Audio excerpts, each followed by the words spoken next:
All right, we're gonna make the salmon skewers with the spiced up yogurt. And so we're gonna make the yogurt first so we can get that out of the way. As you can see here, we have some spices that we've toasted. Some coriander seed, some cardamom, some whole cinnamon stick, and some cumin. You toast them in a dry pan like this over the stove, and it just brings out all the oils from the spices and it just really enhances the flavor of all the spices. I'm gonna put them in a coffee grinder, and it's very important if you're gonna use a coffee grinder for spices that you have two. One for coffee, one for spices. This way you don't blend them together.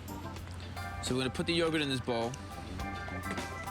We're gonna take our spices and pour the spices right over it. Some fresh lemon juice.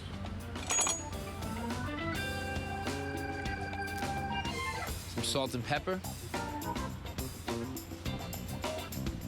A little bit of cayenne.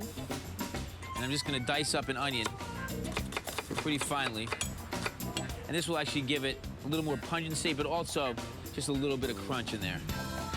But dice them pretty fine.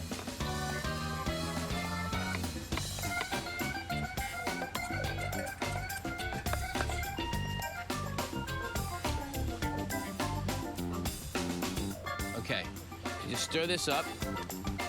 Now we have a nice spiced up yogurt. Let's make some salmon skewers. I'm actually gonna make long skewers of salmon, almost like mini fillets of salmon. I'm gonna take a long skewer that we've soaked, just put the skewers right through them. Okay, a little oil, some salt and pepper.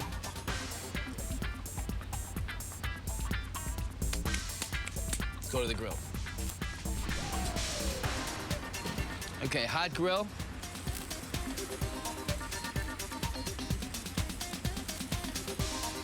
Sometimes people are intimidated by grilling fish, and for good reason. I mean, especially something like salmon can be a little bit delicate. So the best thing to do is let the salmon cook on the grill, let the grill do its job, and after about 3 minutes, or 3 or 4 minutes, the salmon will actually come away from the grill on its own. So you can just kind of lift up the skewer and then move it around. But it's a little too early right now. Now you see how easily these turn, just because I left them alone on the grill. About 3 minutes on one side, about another minute and a half on the other, and they're done. Don't kill the salmon.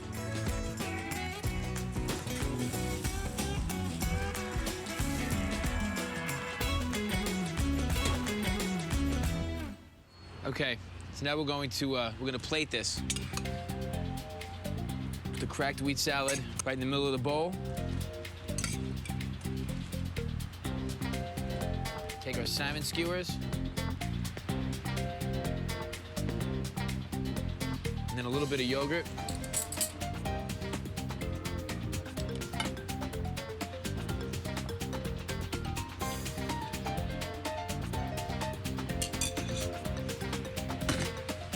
And then just because it's here, just a little squeeze of orange right around it.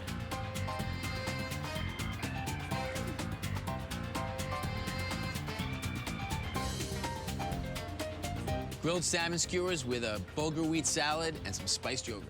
So I'm gonna head outside, gonna turn my grill on because I'm making shrimp scampi kebabs. I finally chopped some tarragon and some parsley. I'm making a marinade for my shrimp kebabs. It's almost like the flavor in the chimichurri. Got some white wine vinegar, some oil, a little Dijon. I'm adding a little bit of mustard in there and honey to kind of cut some of the acidity. And I'm mincing up 5 cloves of garlic. To the bowl, I'm gonna add about a half a cup of canola oil. I'm gonna add in about a tablespoon of white wine vinegar, whole grain mustard, give it a little kick, I'd say about 2 teaspoons. A little Dijon, I'm gonna add some honey to it. So a cross between tangy and sweet. I'm gonna add my garlic, that parsley, and the tarragon. Tarragon smells like licorice and it definitely tastes like licorice. And tarragon and Dijon mustard, match made in heaven. I'm gonna do the juice of 1 lemon.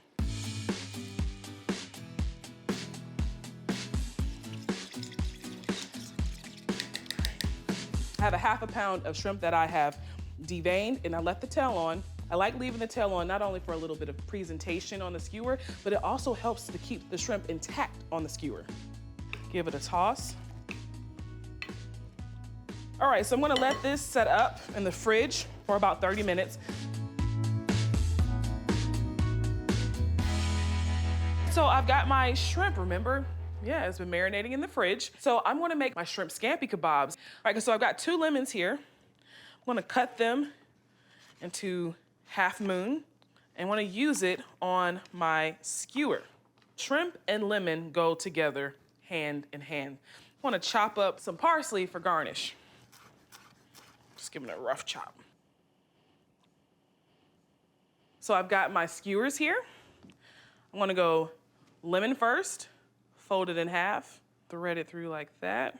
Then shrimp, lemon peel and shrimp. I'm just gonna continue to do that until I get to the top.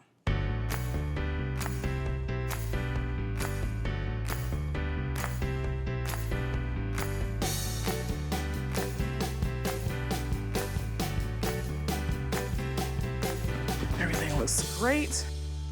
I'm gonna head outside now and get these babies on the grill.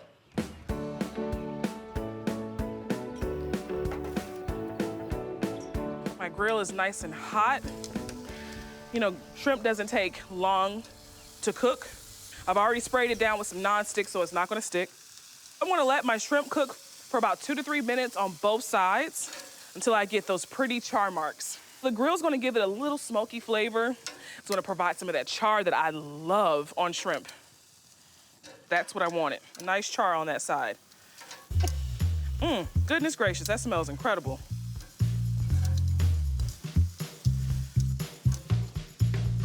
That's charred on the other side. I'm just gonna plate it.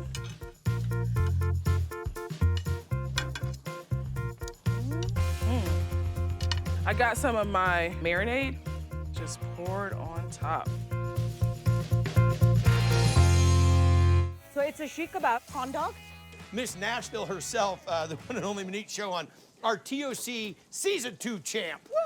What is going on right here? So right over here, this is my tester. This is for the corn dog. For the Seekh kebab corn dog, I take some cream cheese. Now, the cream cheese is a very important ingredient because it's going to prevent the corn dog from getting too dry because it's going to be cooked twice. There is some fenugreek leaves that I add to it. Then there is a Seekh kebab mix and salt. I take some ground goat meat. Goat is the most popular red meat that you get in India, and it's one of my favorite proteins. I add some panko, some egg. Then I add flavorings in terms of chopped cilantro, chopped mint, ginger garlic paste, which I make in the mortar and pestle. Mix this together, take some of the mincemeat and thread it on the skewers. And then I put it on a hot plancha, making sure not to cook it through and through because deep frying is going to be critical. Then I go ahead and make the honey mustard mint sauce. I put some Dijon mustard, some honey, some horseradish, salt, pepper, some chopped mint, and some dried mint powder called pudina masala, and mix all of them together. Speaking of not simple and probably going to be really outstanding, what in the wide world of sports is going on here? The dish is mincemeat, which is flavored with different spices, and in India we call it kebabs. I take the pre-made dosa batter. Dosa batter is a fermented batter made with white lentils and rice, which have been soaked overnight. I take the Seekh kebab, dip it in the dosa batter, and put it in the fryer and let the dosa batter cook through and through. So lots of flavor, crunch.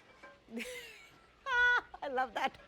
It was tender, it was juicy, it was creamy, it was grilled, it was fried, it was served with spicy mustard dipping sauce that she put some mint in. It was delicious. A grilled watermelon and halloumi kebab. Now, I never really thought a lot about grilling watermelon, to be honest with you. And then it got kind of like, it became very trendy. And I like to be on trend. You got to keep up with the kids. I got to keep up with the kids. So when I first saw about grilling watermelon, I'm like, it's not how I was accustomed to eating it. I'm like, I'm not gonna like it. I tried it because I want to try different things, and I thought it was delicious. And then the cheese that I grew up, that my mom always grilled, was halloumi. So I thought, okay, we could make kebabs with the grilled watermelon and halloumi. Also, I was watching you cut this. This is genius because I'm always unsure how to cut a watermelon, and this makes it so much easier. Because it's not rolling around. Anything, Liv, that you're cutting that has a round edge, if you get a flat side on it, it just makes things a lot more manageable. I could buy it diced, though, couldn't I? No, don't do it. Come on. I know there are shortcuts. Like, once the watermelon is cut, though, remember, it starts leaching out liquid and leaching out some of the flavor. This is a seedless watermelon. Always cracks me up because they sell seedless watermelon, but it still obviously has seeds in it, just not as many seeds. They lied to us. And I guess you can't call it, like, barely seeded watermelon. All right, so now, Liv, I'm just gonna cube some of this. I've made halloumi for you before, right? Yes. All right, good. I love halloumi. It's delicious. So we're gonna cube very underrated cheese. So when I was a kid growing up, we called it the squeaky cheese, my sister and I, because when you bite into it, it actually has a little bit of a squeaky sound. And my mom would make grilled cheese sandwiches, but with no bread, with the halloumi on the outside and like a tomato in the middle. Love that. Yeah. See, she was ahead of her time. All right, so now here's all we do with this. Wait. Why'd you take the skewers out of the water? Okay. Because we're gonna put these on the grill. We soaked them in a little bit of salt water, so if some of the skewer is hitting the grill, we don't have to worry about it burning. Got it. That's smart. Right. We don't want So any I just fires. soak them overnight, good to go. So when you're cutting halloumi, there always tends to be a little seam in there. Don't worry about the seam. So you wanna thread into the seam. So we go on the outside, chunk of halloumi, then we go chunk of watermelon, and then we go chunk of halloumi. Just like that. The beautiful thing about this is you don't have to serve this hot. You're grilling it to kind of get that char on there, and then we can let it out and finish it at the last minute, and it's gonna be perfect. So I'm gonna hit it with a little bit of olive oil. And because halloumi is such a naturally salty cheese, we're not gonna salt this, which when do you see me not salt something? Everybody's so Never. excited at home right now. Literally never. And a little bit of cracked black pepper. Just a little, Liv, just a little. And then we're gonna finish this at the last minute with some fresh mint and hot honey. All right, so we have our grill, we have the 2 heat zones. All the coals are in the back. It is screaming back there. I have no coals up front, so once I get the char, I could move it to the front. This is gonna be a quick move. And then we'll get them flipped and we'll go to the next bunch because this is quick. Almost, all right, we gotta patient. Be patient, Michael, be patient. I'm getting more aggressive. I'm feeling comfortable, Liv, so I'm gonna get a little more aggressive. Yeah, I mean, you're going crazy on the grill. Going crazy. All right. So these are starting to come together now. When I'm looking at the exterior, I can see that it's starting to really get some nice char on it. So we got a little bit of char on the watermelon, and the cheese is starting to melt, so we're getting a little bit of char on the cheese. You can see there, good char happening. And once they are flipped, they're only gonna go for about 35, 40 seconds on the other side. Don't worry, like, if you get the nice grill marks on your watermelon, you're good. You just want the cheese to get soft. That's what we're trying to do with halloumi. Halloumi doesn't fully melt. That's the beauty of grilling it or pan frying it. Oh, yeah. All right. So halloumi is off. So you can see we get some nice char on there, char on the watermelon. So what I'm gonna do with that is I have a little bit of hot honey because it goes so good with the sweet and the saltiness. Okay, this is where I would like some hot honey. We're gonna drizzle the hot honey on top. I like it. And then we are gonna take some fresh mint. And I'm just gonna tear it right over the top of this grilled halloumi and watermelon. And look at that, Lizzie, huh? Just nice kind of Beautiful pieces. So you guys wanna go halloumi first? Sure, why not? Power of Let's cheese. do You it. could take it off the kebab if you'd like, however you guys wanna do it. I think I'm gonna take it off because I want a little bite with the watermelon because I think that's the whole... I was very unsure about watermelon being grilled, but this is delicious. Still really juicy, but the char adds a nice little flavor to it. The other thing is I think it brings out more of its natural sweetness a little bit with the watermelon. And then the hot honey and mint really kind of put it over. So underrated. Underrated cheese. Oh my God. I'm making my Yogurty marinated chicken skewers, which are colorful and bright and super juicy, and we'll get some great smoky char from the cast iron. To start, I'm assembling my skewers. I love skewers because you do all the hard work ahead of time, and all that's left to do before eating is throw them onto a grill pan. And food on sticks always has an edge over food that's not on a stick. I've got chicken breast and some colorful veggies. I've got a red onion, zucchini, and a pepper. And I've chopped the veggies on the chunkier side so that they cook at the same rate as the chicken. Okay, I'll wash up and make my marinade.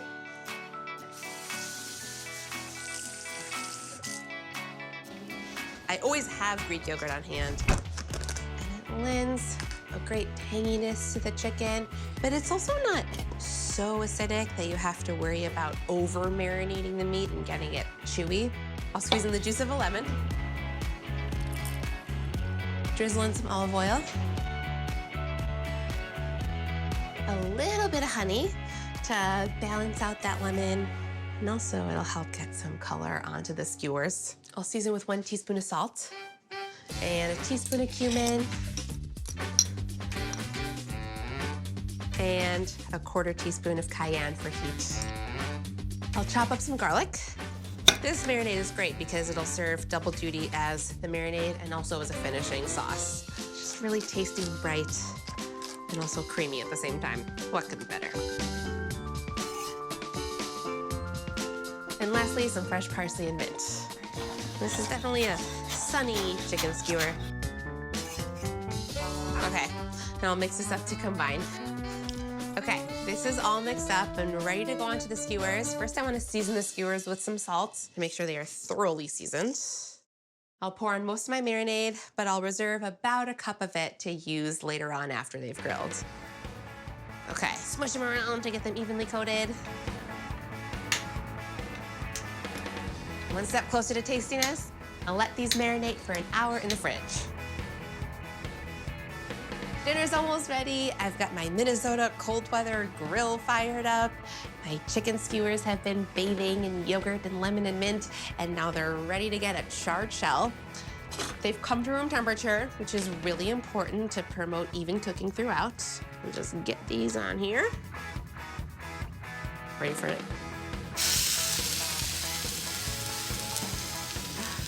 That sizzle is how I know I'm going to get those gorgeous char marks. These will cook for 10 to 12 minutes, rotating occasionally on medium-high until they're charred all over. And it's smelling like an outdoor grill party in here. I'll flip the chicken skewers. Oh yeah, that's good. 10 out of 10. Ooh. Oh man, look at these char marks. Okay, I'll rotate the chicken again. You know what's fun about grilling inside is you don't have to go outside. You don't have to worry about being cold.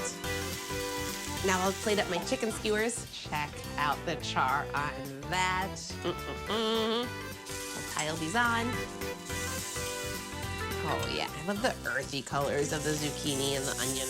Dun, da, da, da.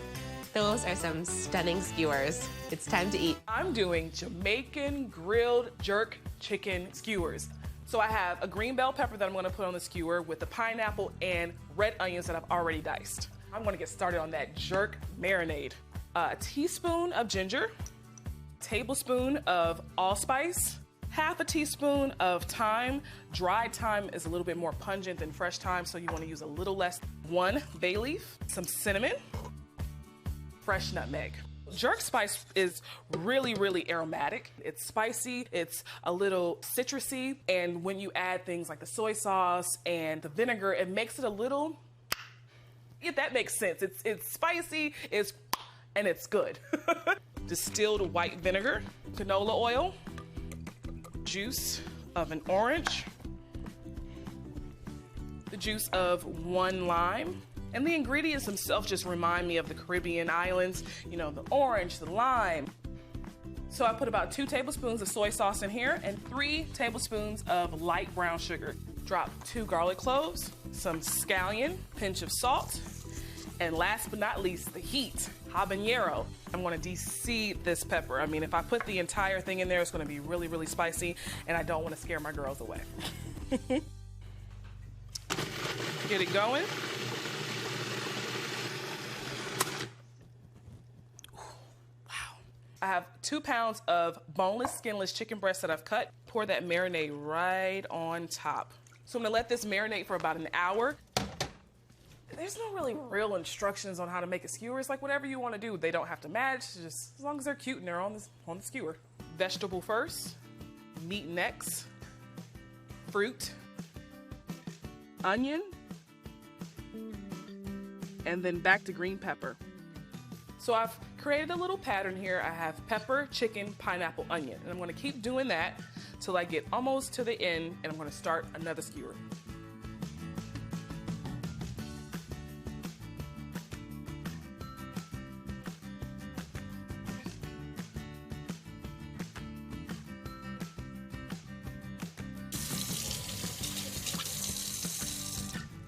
Get some of that marinade on the veggies.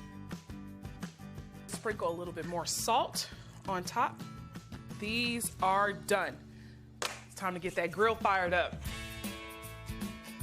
I've got my grill nice and hot. Sprayed it down with some cooking spray. Lay them diagonally across my grill grates. So I'm gonna cook the chicken for about 10 minutes. I want the chicken to reach an internal temperature of about 165.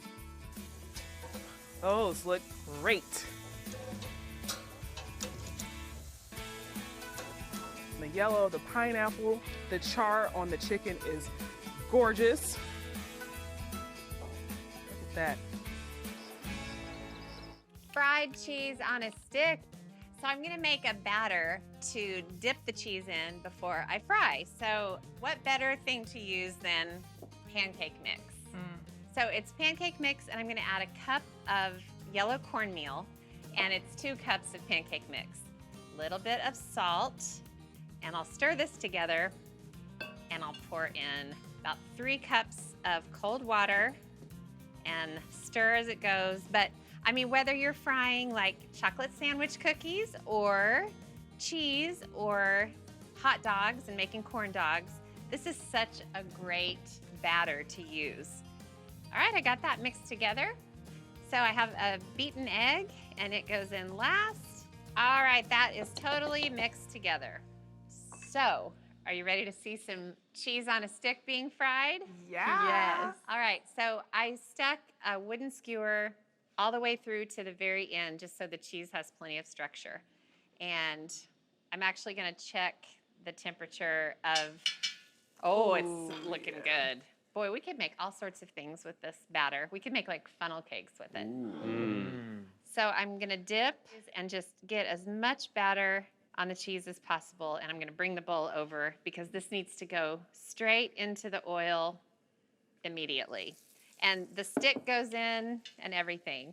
So I just use a spoon and kind of start spooning it over the other side, just so the batter doesn't escape, because that batter kind of tends to want to escape and go elsewhere. So I'll get another one in. And no cheese on a stick is supposed to look like the others. They all have a unique look about them. Whoop. Okay, we'll just do 3 for now. I think that's enough to babysit. And spoon it around. And then I'm going to get some tongs and turn this one over. Try not to melt the tongs. Oh my, golden They brown. fry really quickly, and there's a reason for that. You want to get them fried before the cheese starts to melt. So you want the batter to be done on the outside before the cheese starts to ooze out. Uh-oh. Oh boy. Forgot to spoon the oil over that one. Now at the State Fair, they have huge vats of oil. They just drop it in, but we have limitations here on Drummond Ranch. There we go. Yay! Come on, cheese on a stick. Okay, so I'm just gonna give these about 20 more seconds, and then I'll take them out. Oh, my. that got a little bit crazy, that one. Mom, you really outdid yourself. Thank you, Paige. All right. my And then you definitely need to let this sit, but oh, shoot, I forgot the whole point of this. Okay, pretend it's before these were fried. This is how I've done it before. So And then you drink it? no, then you dunk like this. Okay? Oh, that makes so much sense. And then it goes in. Whoop. That was Dang, hot. that looks so much better. Thanks.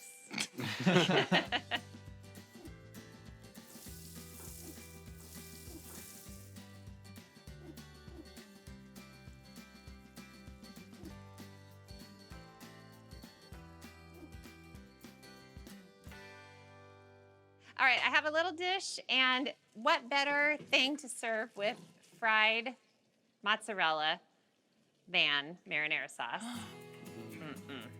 Okay, and then I'm gonna pick the prettiest ones. Woo, still pretty hot there on the stick part. Oh my gosh, they look so good. So good. I'm gonna do 3. Oh my, Mom, that looks They look amazing, don't they? Fried cheese on a stick.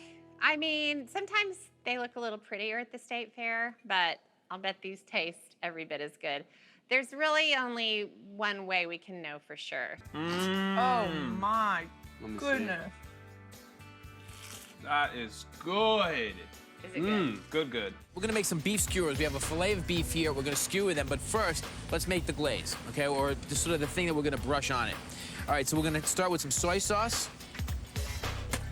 2 kinds of mustard, Dijon, and some whole grain, some fresh garlic, some paprika, some honey, some white wine vinegar, and a little salt and pepper. Kind of spicy, got a little sweetness in there with the honey, pungent from the mustard. Okay, that's gonna be our glaze we're gonna use to brush on. Now, we have our fillet of beef here, and this is what we're gonna use to make our beef skewers. Okay, so about 1 inch to 1.5 inches in thickness.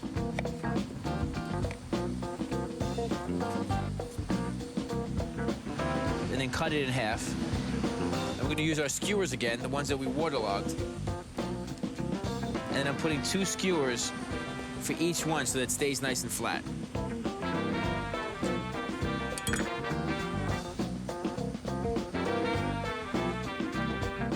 So now let's go over to the grill. But before we do that, we're just gonna put a little oil and salt and pepper. Top of the beef.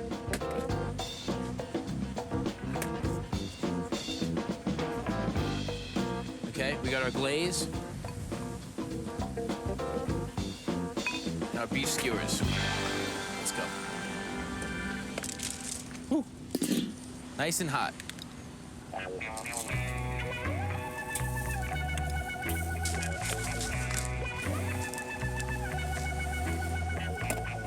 Okay. Let's put some of this glaze on here. Very flavorful. You know, the great thing about beef tenderloin is that, you know, it's tender, hence the name. But you could always use a little more flavor, in my opinion. And so we're gonna actually give it some more flavor with our glaze. Think about it, 2 mustards, some honey, got some white wine vinegar in there, some paprika. Should taste pretty good. We don't want to overcook these. I'm just gonna flip them once. Get the glaze on the other side.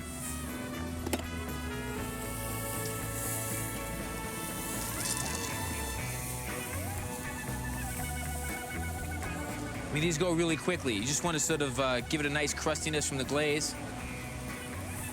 See that? Actually starts to caramelize a little bit. You want a nice hot grill for this. And now we can take them off the grill.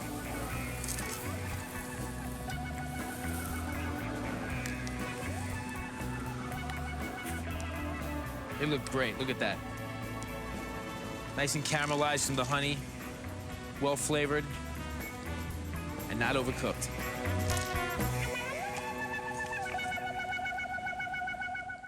Mini Hawaiian chicken skewers. I'm making the glaze for the skewers first. I started with half a cup of thick teriyaki sauce, and I'm gonna add a bunch of minced ginger and a bunch of minced garlic.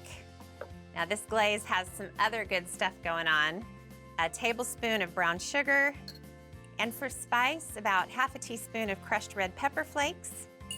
And then I'll slice up some green onions. I'm gonna save half of them and add the other half to the glaze. I thought taking snacks and cocktails tonight would detract from the fact that I really have no painting talent whatsoever. I just don't want anyone to get their hopes up about what my canvas is gonna look like at the end.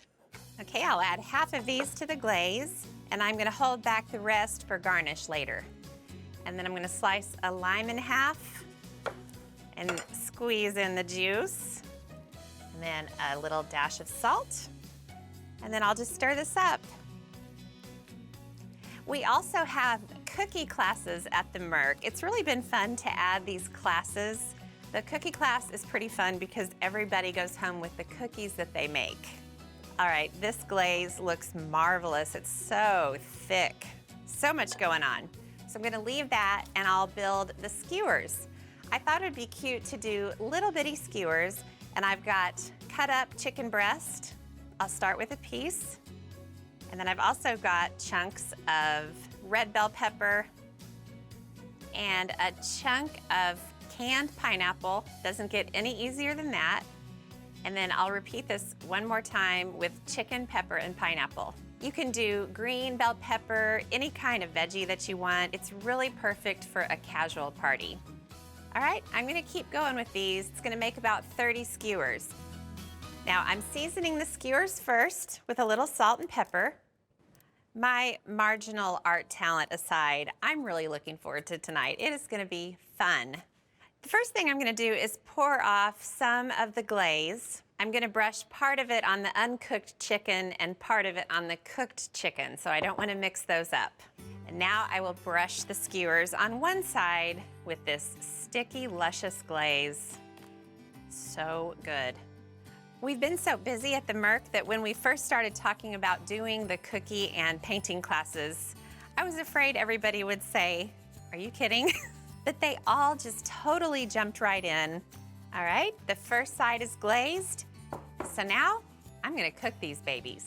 I'll put them on the grill, brush side down, brush the top side with marinade, and cook them for about 3 minutes. Then turn them, and using a fresh brush and the second bowl of marinade, baste the skewers, cook them for another 3 minutes, then put them on a platter. I'll do exactly the same again with the second batch and put them on the platter too. These are so pretty, and they actually taste delicious at room temperature, so they're all set. They just need a little final flourish, some sliced green onion for color and a little flavor too. Absolutely gorgeous. Today, we are going to make a classic chicken satay with peanut sauce. I grew up in the kitchens of my family's Thai restaurants, and this is one of the very first dishes I made when I was old enough to cook. Satay is a great party appetizer or a simple starter. It's easy and fun to make. We have to start by soaking skewers. We're using bamboo skewers. These are probably like 6 to 8 inches, and you absolutely want to soak these so they don't burn on the grill. So the bamboo skewers will hydrate within like 20 minutes, but because they're bamboo and they're dense, you can actually do this the day before. It's not gonna hurt the skewer at all. So bamboo skewers are soaking, it's time to make marinade, and I'm gonna need some coconut milk from the pantry. So like a lot of my recipes, although I'm teaching you chicken satay, I'm actually teaching you a dry rub, a marinade, the satay, and a peanut sauce. So I wanna break it down into a few different parts. So this is my go-to chicken satay marinade. But before I add the coconut milk, it's actually a dry rub, so check it out. I've got curry powder, garlic powder, sugar, salt, and pepper. If you look at this spice blend by itself, I've taught you a really great Thai dry rub. So that can get put together. This is actually a go-to spice blend that just lives in my pantry when I need to make a grilled meat item. One of the foundational items of Thai cuisine is coconut milk. And I'm gonna simplify it for you, right? Coconuts are so many things in Thai cooking. They are sugar in palm sugar. They're coconut juice in young green coconuts. But just remember, coconut milk comes from mature coconuts. When the coconuts actually get brown on the outsides, the coconut water on the inside gets kind of tannic, but the fats in the coconut mature, and that's how we extract this beautiful stuff. This is really kind of liquid gold. I grabbed 2 cans of coconut milk because I'm gonna need the rest of it to make the peanut sauce. So I'm gonna leave this here, but that's what I need to make the marinade. So I'm stirring in this dry spices into that coconut cream. And as you know, fat is flavor and fat distributes flavor. So when the chicken marries into this, it's gonna coat and it's gonna get super delicious. Speaking of chicken, I am using chicken breasts today. There's no reason why you shouldn't be using chicken thighs. In fact, I encourage it. I'm gonna take the chicken breast and I'm gonna cut it with the grain into those bite-sized pieces, like 1.5 inch wide. And I've got my blocks and I'm cutting against the grain into thin tiles. And those are gonna be threaded really nicely onto the skewers. They're gonna absorb the marinade really easily. But remember, be it stir fry or saute, I'm looking for nice thin tiles, lots and lots of surface area. And I'm gonna marinate this for 4 hours to overnight. You almost can't over marinate. In restaurants, to get ahead, we actually will make the sautés. We'll thread the chicken on raw, and then we'll freeze the actual sautés before we cook them, and we can sandbag them that way. The chicken's gonna marinate. I'm gonna clean up, wash my hands, and I'm gonna show you how to make peanut sauce. All right, so to get started, I'm gonna heat a saucepan to medium, put a little bit of neutral oil in the saucepan, because anytime you're using curry paste, you have to fry that curry paste. And sometimes it's in the coconut fat. This time we're starting with oil. So curry paste, what's in it? A lot of things. The very simple explanation is Thai curries are made with fresh herbs. Most other curries, like Indian curry, are made with spices. So what's in here? Lemongrass, garlic, shallots, Thai lime leaves, basically very aromatic herbs. To really expose the flavor of herbs, you need to fry them up. That's it, it's caramelization. Now, coconut milk. I'm gonna get a little technical here. Good coconut milk has about 13 to 19% coconut fat in it. So 2 things. 1, don't buy light. 2, don't shake the can of coconut milk. Although this can is lying to you and says shake the can, a pro does not shake the can, because watch, that top layer is coconut cream. And I want that coconut cream to continue to caramelize that curry paste. These are those little tips and tricks that really amount to huge flavor bombs. Now that I'm caramelizing in the coconut oil, I can start smelling that all those amazing herbs are frying. I can slow down that caramelization now by adding the rest of the coconut milk. So you can actually see that the tail of the coconut milk is the water that it took to extract the coconut fat. So next is peanut butter. And I know you're wondering, do you use the Nouveau peanut butter with the oil separator? Do you use the old school peanut butter we ate as kids? I like the old school stuff. It's creamier, it's got a little more sugar in it, and I think it's just a flavor profile that we're all used to. And between crunchy and smooth, I'm gonna leave that up to you. I'm gonna let you fight that out in your own house. I don't care, I like the crunchy personally, because I want little bits of peanuts in my peanut sauce. As you can see, the peanut butter actually starts out pretty solid. Because when you grind up peanuts, you get a lot of those oils. There's gonna be a point when this peanut butter warms up and melts right into the coconut milk, and you start to see the transformation from kind of peanut butter and coconut milk into one kind of homogenized, beautiful peanut sauce. So that's all I'm waiting for here. Obviously, my grandmother did not have the modern luxuries of prepared peanut butter. The way she did it was to take a bunch of roasted peanuts in a mortar, and she stone mortared them until they became peanut butter and threw them in. So I ain't got time for that. I'm just gonna be real, and I'm gonna use prepared peanut butter. There it is, it's coming to a simmer. The peanut butter's just about to melt into the coconut milk. Let's start to season. Now, this is a dip for sauté, so I want something that's sweet, salty, and a little bit sour. And for the salty, we're gonna use that fish sauce. And I know I've covered fish sauce in a lot of my other videos, but it's basically just anchovies, salt, and water. Think about it as soy sauce made from anchovies. That's all fish sauce is, so it has an incredible flavor. When you're buying fish sauce, make sure you're buying the fish sauce that matches the country that you're cooking. Number two, really good fish sauce should be amber and translucent, right? That bottle of fish sauce that's been in your fridge for a year, that's opaque and looks like soy sauce, it's time to pitch it out and start over. It's okay. I'm giving you permission to do that.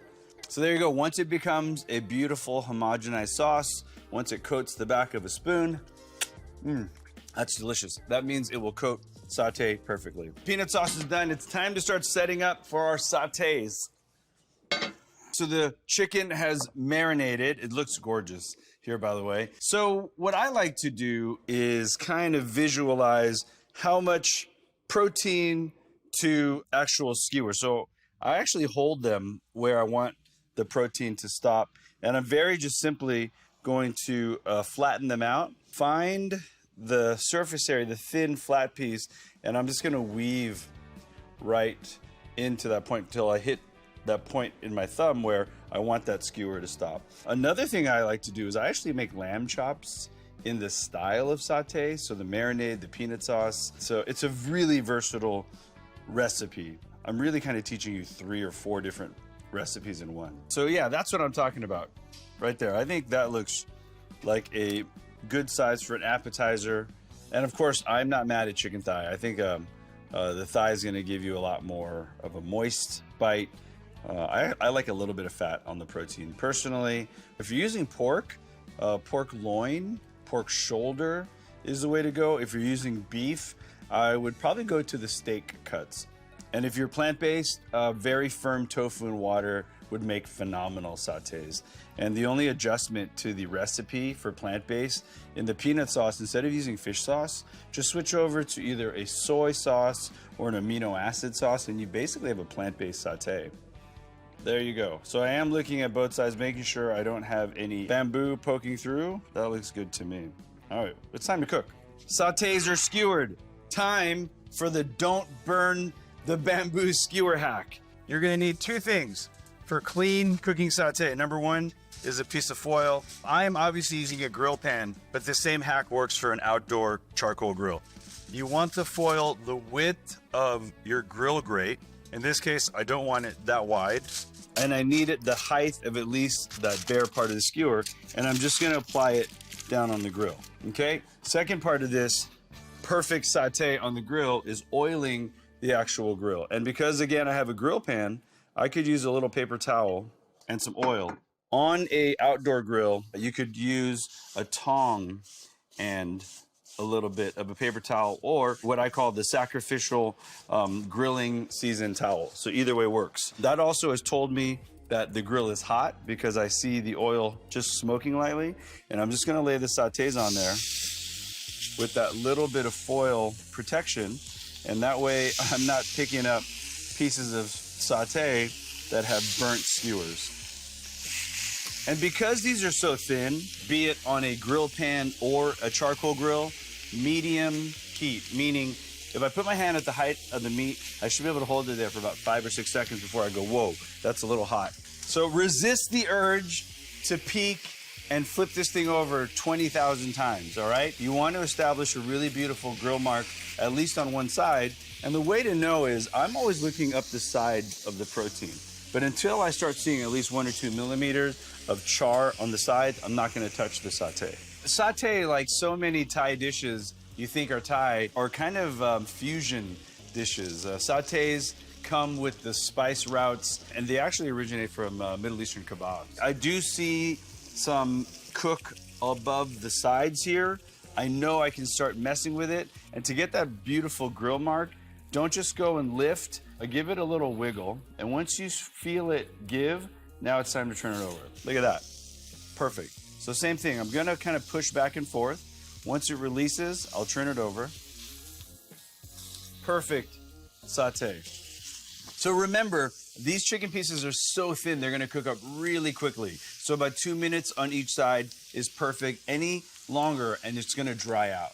There's only one presentation side a chef worries about. So if I nailed the grill mark on the top side, I'm more worried about the cook through when it's on the other side. I'm very happy with the satay. I know they are cooked through, but still moist. I have a beautiful grill mark on them.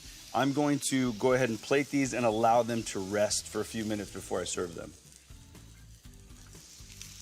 All right, so peanut sauce. Peanut sauce down. Let's pretty up this plate a little bit. Very simple garnish. I'm just gonna use a little bit of scallion. And just a little bit in the sauce as well. Typically in Thailand, it's served with a little bit of a vinegar cucumber salad, and that's it. I mean, what a beautiful set. I need to celebrate by checking my work here. There's only one way to know if I've done my job correctly. Cheers. That savoriness of the chicken kind of enrobed in all the spices. And then you have that sweet and creamy peanut sauce that really comes over the top. There it is, chicken satay and peanut sauce. You've learned the marinade. You've learned how to make this delicious sauce. It's peanut sauce today, and it could be peanut dressing tomorrow. It could be peanut noodles the day after. Such a simple and delicious dish. Now we're gonna actually make some sea scallops on the grill that have a creamy cherry pepper dressing and some breadcrumbs that has some lemon zest and some fresh parsley. Now these are sea scallops, which are the larger ones. The bay scallops are the smaller ones. But I think for grilling, sea scallops work really nicely because they're a little bit meatier. I'm gonna take 2 skewers and go like this so that they stay nice and flat. All right, so I'm just gonna take a little bit of canola oil and just brush on the sea scallops. We're gonna season these with salt and pepper.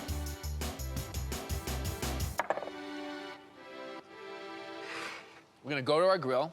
I'm gonna put this right over the direct heat. Sizzle, sizzle, sizzle.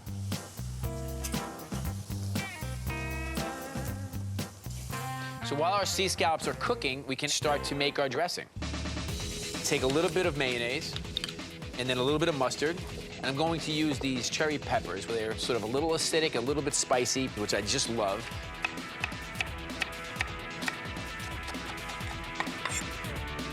And then we're going to add parsley and some fresh thyme.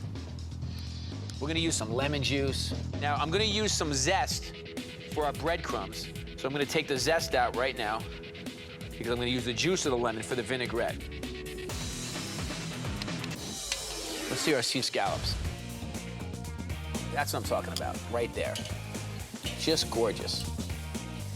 Okay, we cooked them for about 4 minutes on one side. We're not gonna cook it for another 4 minutes on the other side because then they'll be overcooked. Maybe 60 to 90 seconds and then we'll take them off.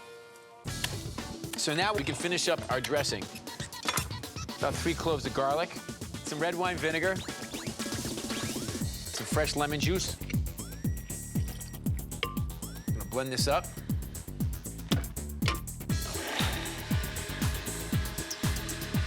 Add a little bit of extra virgin olive oil.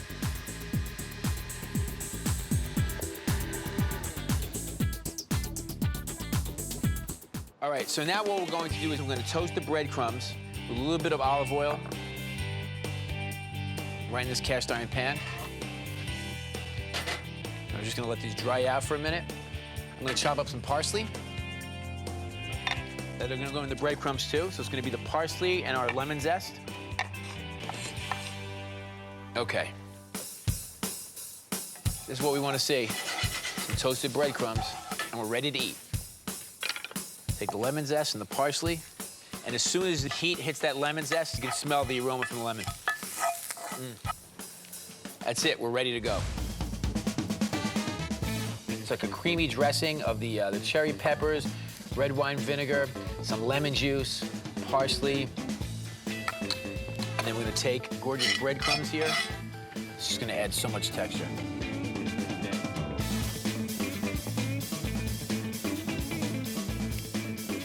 Okay, there it is, beautiful. You know what, I gotta try one of these.